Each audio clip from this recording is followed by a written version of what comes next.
Tip para secadoras: si tu secadora tiene algún problemita o centro de lavado en el área del secado en el cual haga ruido a la hora de que está secando, pues aquí vas a aprender a solucionarlo. Puedes ver los videos completos en el canal, Facebook o YouTube, y pues aquí podemos ver en primera es una limpieza en general, y la otra vamos a checar el rotor, porque el rotor es el que da vueltas, obvio, y pues es el que está generando ruido. Aquí podemos ver que ya está bastante dañado, desgastado todo lo que es la parte que gira, y aquí podemos ver uno nuevo, está en perfecto estado y este totalmente dañado.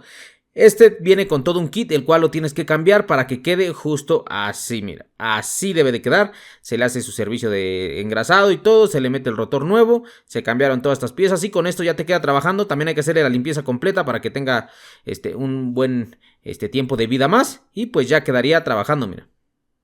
Ahí estamos. Ya no está haciendo el ruido. Y pues espero que te haya gustado y nos vemos hasta la próxima. ¡Chao!